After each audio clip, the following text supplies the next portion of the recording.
Want to know how you can sell your home without a realtor? Stay tuned to find out.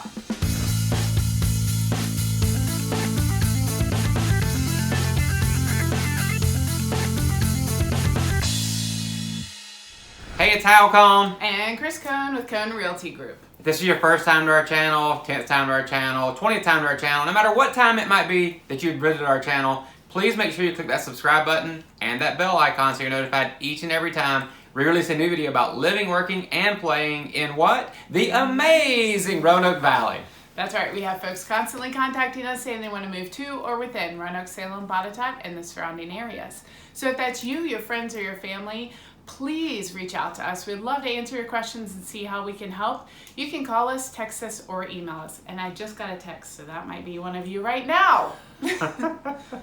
So you've decided to sell your home for sale by owner. You're doing your research on YouTube, and you find these two crazy realtors here giving you the tips to sell for sale by owner successfully. Yes, that's us. Yes, you may be wondering why in the world are professional realtors teaching us how to sell their home without realtors? Well, the truth is we work with for sale by owners on occasion, and there's some things that they do great, and there's some other things that they could really improve upon. So our goal is just to educate you on some things that we've seen in our professional experience to help making your for sale by owner experience a success. So according to a national study in 2020 by the National Association of Realtors, 8% of homes that were sold that year were sold for sale by owner. So the owner decided, hey, I'm going to take this responsibility on myself so that I can get my home sold. And the biggest reason that was given for doing that is they wanted to have more money in their pocket by not paying a listing agent commission. Okay, that makes sense. But I will say that deciding to sell your home for sale by owner can be a tremendous undertaking. So we want to make sure you're ready for the responsibility, and we're going to give you a few tips right now. Okay, so to be successful in selling your home for sale by owner, you want to make sure that you start off the process with assembling a team of experts to help you get to that final destination that you're looking for. Yeah, so this is the first stage because you want to go ahead and start those conversations and assemble a team of the right people to help you through the entire process. This can include an attorney, a graphic artist, a photographer, and a stager. So let's talk through a little bit of each of those. How about the attorney first? So the attorney, you're going to want an attorney on your side just to have conversations with, and they can provide documentation for you and make sure that you've got a legal contract, that you've got disclosures, because there's certain things you have to disclose here in the state of Virginia when you're actually going through the process of selling a home. So you want to make sure the legal side of things that you're taking care of, and an attorney can help you do that. Definitely. And then with the graphic artist, I mean, it goes without saying that advertising and marketing is going to make or break you on this one. It's super important to have great marketing, advertising materials, and a solid plan. So you're not going to want to go without a graphic artist. Yes, and so an example of that would be like a flyer, right? So it's like you're going to want to have a flyer with some important details about the home that you can provide to those buyers that are coming through your house. So you want that to be professional. You don't want some clip art type of thing out there displaying your home in the day and age that we're in, especially in the digital world. So you want things to be able to go out via social, via email, calling your friends, and also something in hand when people come to see your property so that they remember it. Which leads me to the next one, which is a professional photographer. A lot of people overlook this one because they don't want to pay for it, right? But they are worth their weight in gold. The angles, the lighting, everything. Even some professional realtors go without professional photography, and it shows. You can definitely highlight your house best online because that's a first impression, right? And so very much so. Enlist the help of a professional photographer for sure. Yeah, so you want whenever people see it on Zillow, Realtor.com, wherever you may post it, if you're doing it for sale by owner, you want the wow factor to pop whenever they're looking at it online. Because if they don't like it there, they're not going to come see it in person. And the ultimate goal that you have is to get people into your home so that they can make you an offer. And if they have crummy pictures, they're not going to come see your house, and you're not going to get those offers you're looking for. That's right. And so that also takes us to stager. If you can find a professional stager, that would be fantastic because they really understand furniture placement, arrangement, decor, and you know, we say this over and over again, but buyers are really spoiled by HGTV, and they expect to walk into each home and it look like a model home. So those stagers can really help you make it pop. And like you said, the wow factor, I love that. From the exterior to the interior, the stagers will be able to help you to place everything where it should go.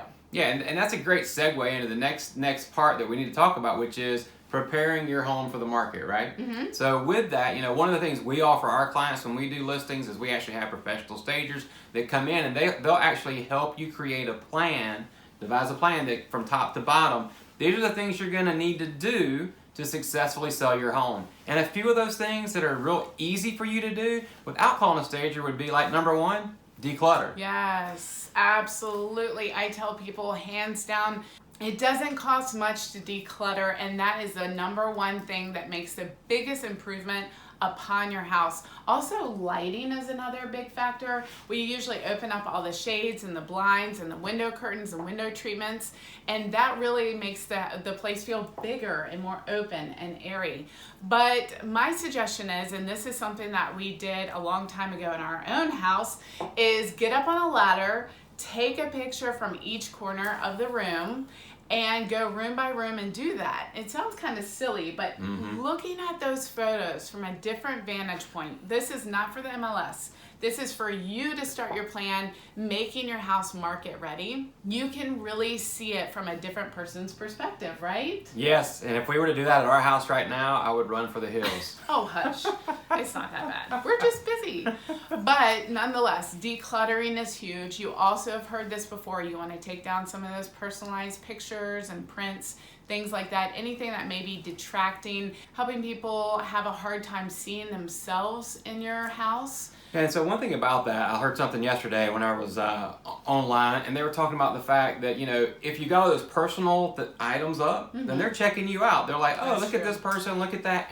And that's detracting them from looking and seeing themselves in your home. We want them you want them looking at your home and not worried about who is actually living there now. So we want them to be specifically touring the house and looking and expecting themselves to live there versus, oh, they're so cute. Oh, they're hiking here. They're doing that. So we don't want to be distracted. Right. Or if they see a Fabergé egg in the back of one of your photos, they may say, oh, they're loaded. We can lowball them an offer, you know? You never know what people are going to get out of personal photos. Another thing is, let's talk about home repairs and renovations. This is a really, really good time to make sure your house is in tip-top shape. Go ahead and call that handyman, that contractor, get some of those projects taken care of. But we would caution you to do those bigger, larger renovations and remodels. Sometimes you don't always get the return on investment. Yeah, so the biggest thing is to make it totally presentable, right? So you can pressure wash out front. I mean, you can put out new mulch, those types of things. But on the interior, if you've got cracks in the wall, cracks in the ceilings that are small, make sure you get those taken care of. And one thing you could do as well is when you're talking to professional folks, find a local home inspector that could come in and do a pre-inspection for you. You can get those things fixed before you actually list the property. That's going to help you when it comes to negotiations later for some repairs and other things. And it lets you know what you're working with from the very beginning, so you're not caught off guard later on in the process. Exactly. Yep. And it's the little things really that matter too. Like if you have a wobbly doorknob, or if there's dust on the baseboards that are pretty obvious,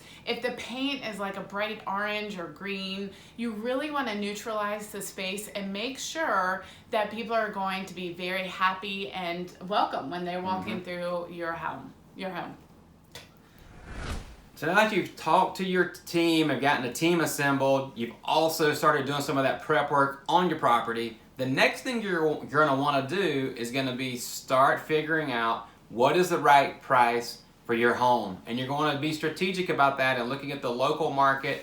And how do you do that? You start looking at your neighbors' houses that have sold in the most recent past. That's right. So it's really important not to overestimate how much your house is worth, because sometimes we really love our house. We can overestimate that. It's an emotional tie. And the buyers are not going to have that same emotional tie that you do. So you want to be strategic and you want to be very smart when you're looking at, other homes that have sold in your neighborhood when you're comparing apples to apples. Right, and that's a good point. You also don't want to underestimate your competition. So it's a balancing act, and this is something that realtors work really hard at and we're really proficient at. But let's give you some tips. You want to make sure you're comparing, like you said, apples to apples. So if you live in a colonial 2-3 level home, you do not want to compare that with a ranch that recently sold with the same square footage. We recommend you pull your tax records and check out your square footage and think about all the updates that you've recently done.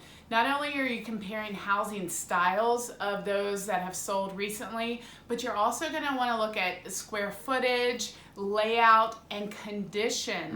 Okay, yard is important, of course, but condition. How much more updated was that house versus yours, and vice versa? Is yours much more updated and theirs needed a lot of work? All these factors take into account that that price that you're actually going to list it at. Yeah, make sure you also know the market. If you've seen anything in the news lately, we're in the early part of 2022 here, and it is a seller's market. The reason for that is because there are not as many houses available for buyers as there are homes for sale. So you've got tons of buyers and very few homes that are for sale. So that means sellers are getting a little bit more money for their properties than they did in the past, and they're selling pretty quickly, which leads us to the fact that if your home is priced right, you're going to get traffic from day one. And you want to make sure the first 2 weeks you should have that baby sold, because that's whenever everybody is like, oh, this is a hot property, I got to get in there, I got to see it, I want to make an offer. They're going to be clamoring over it if you priced it right and you've done the prep work ahead of time when you're doing for sale by owner here within the first 2 weeks. Yeah, for sure. People don't want to look at stale listings because the first thing that they say is, what's wrong with it? Why has it been on the market so long? So you want to make sure you strike while the iron is hot. Right. Before we jump into the next section here to tell you all about advertising, we want to make sure the key here is just because the seller's market does not mean you skimp on the marketing piece of it when it comes to professional photography and marketing, your graphic designer, those types of things. It still matters, and you'll leave money on the table if you don't do it right. And then secondly, don't overprice it. The market will tell you if you are overpriced in the current market that we're in, because if you don't have showings, you don't have any offers within the first week, you are well overpriced. But don't be that person that goes too high from the very beginning. Do some good market, some really die-hard analysis of what's really sold, and take the emotions out of it so you can be successful on that front. That's a great point. So what's the next thing? We're talking about, how to do your research and everything. You have all the facts together. What's the next step? Got to advertise, right? Yes. If you don't advertise, you got to get the word out. So the easiest and simplest thing to do is start calling friends, family, putting it on social media that you're getting ready to sell your house. They may very well have a buyer for you, and you don't have to do anything. They can just come over and look at it. Yeah, there's a lot of different platforms you can use. Definitely start with Facebook, Instagram, post that house. Make sure you get as much traffic as you can, and people will start tagging others, sharing it with others. And like you said, calling friends and family. They may know somebody. And also another place is Facebook Marketplace. That's actually a pretty good spot to list your home. And then let's talk about if you want to put it in the MLS, which stands for the multiple listing service. Yeah, so that is the platform that professional realtors utilize. Put it in there, and then all the other realtors can see it, and then also it will go out to Zillow, Realtor.com, and everywhere else. However, if you don't put it in the MLS with a realtor, they'll charge you a flat fee normally, so some realtors will do that.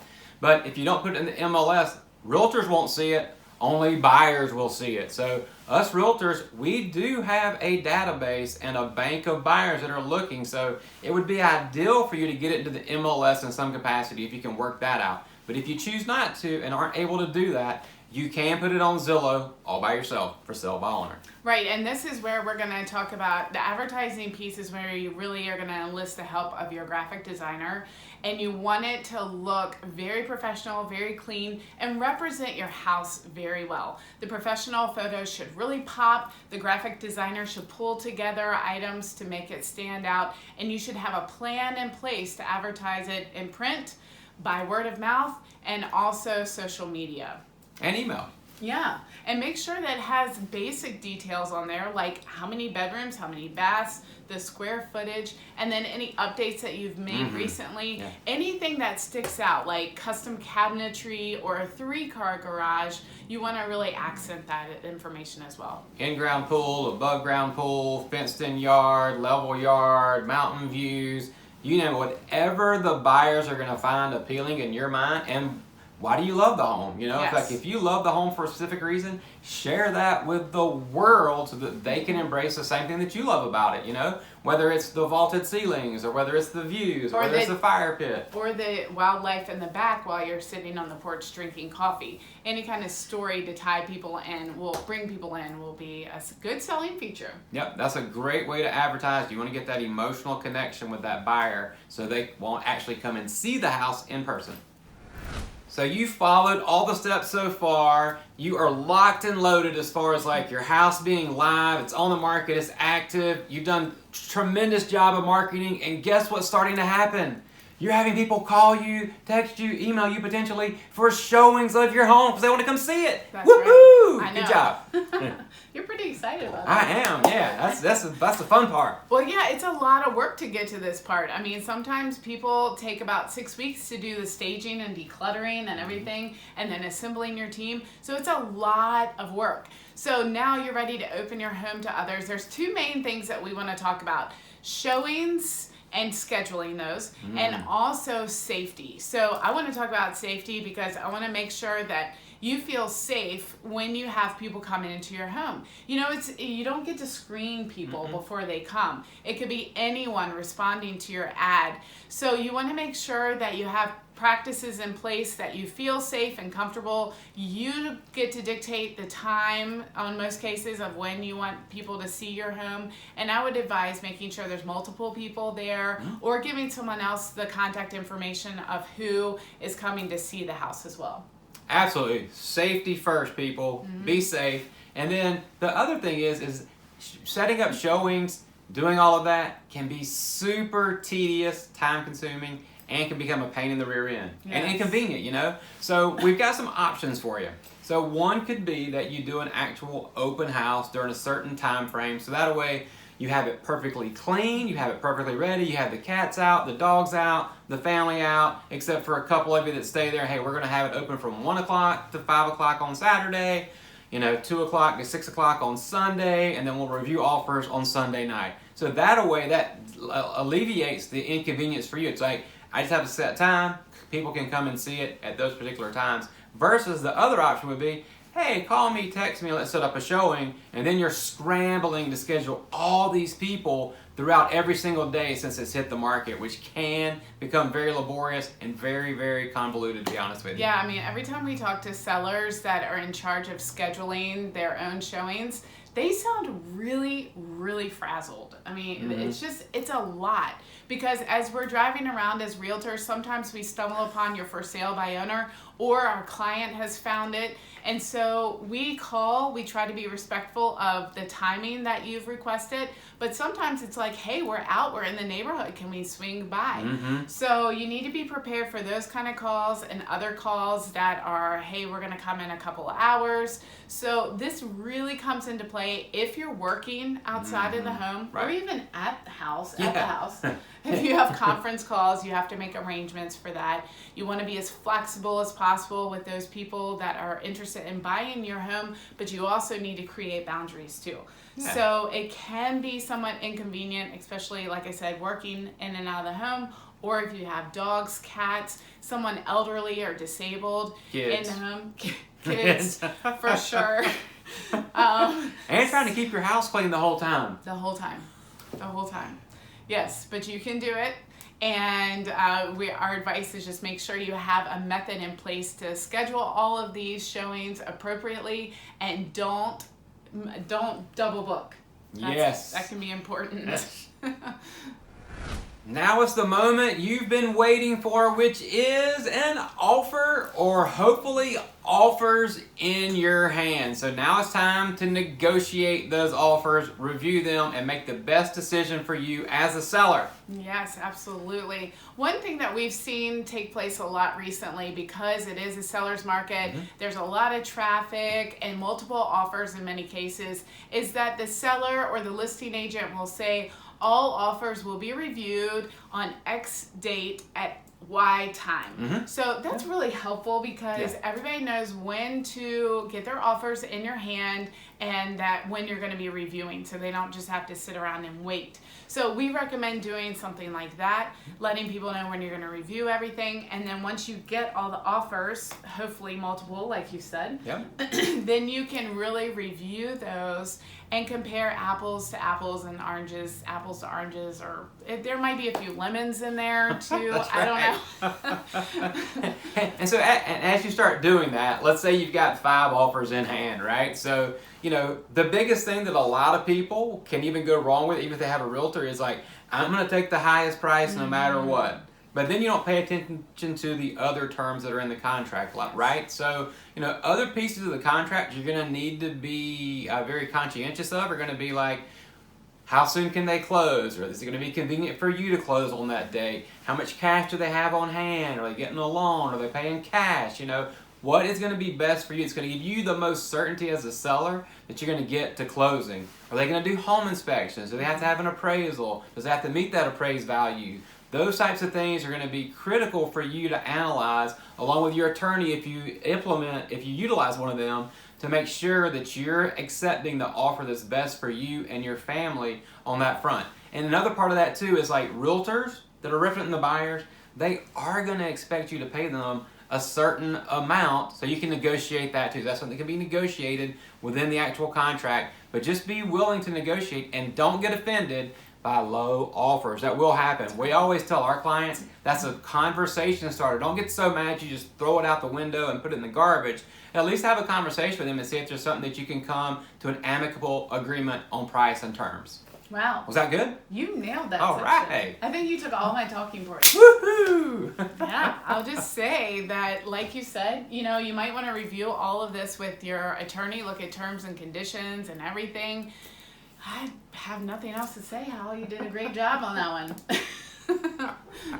Whew, that was a lot. So yes, right now, I'm not sure how you're feeling. If you're feeling confident, good for you. We wish you all the success in the world with selling your house without a realtor. But if for some reason your head may be swimming and all this sounds foreign to you, what can they do?